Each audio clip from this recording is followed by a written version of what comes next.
Haupa, zer moduz? Dani Martirena naiz eta martxoaren 12an jaso ikastorako irakurketa taldetik agertuko naiz, Ane Ibainezekin batera, argitaratu ditudan, liburuen berri emateko zuen aintzinean. Cosimo ezagutzeko aukera izanen dugu. Katiuska horiak eramaten ditu beti Cosimok. Antza, hor darrei Cosimok. Adarretik, adarrera zuaitzetan gora. Aspaldian da nik Cosimo ez dutela ikuste. Elkarrekin ezagutzen dugu. Gainera, gure amonak prestatuko du guztiontzako marrubizko eta kremazko ostopila. Eta bide batez, goxo-goxo mokadu hartzen dugula, amonak sekretu handi bat kontatuko digu. Bere etxeko tximiniak ketan jarraitzen duen bitartean.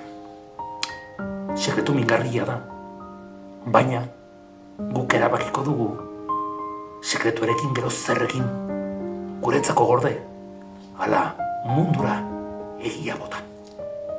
Baina, horrelkarrekin gaudela, Jonek handitan zer izan nahi duen jakinen dugu alaber. Jonek munduko hor guztiek bezala zoriontsua izan nahi du, eta sentitu nahi ditu behar guztiaren gainean oinutsik ibiltzen denean, kilika guztiak. Baina gainera,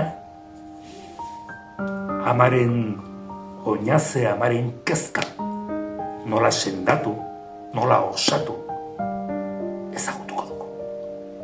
Zeren, nik uste, ama kezkatuta dagoenean, gauzarik eraginkorrena zer, eta berari musu ematea dela.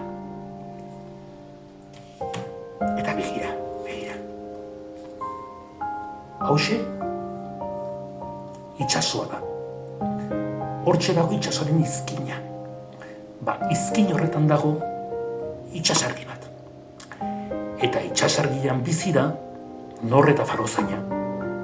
Farozainak bere largabistekin ikusten dituen guztiak itxasoaren puska biribilak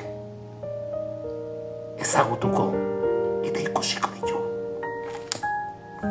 Ni herrikaz nago zuen guztiak ezagutzeko.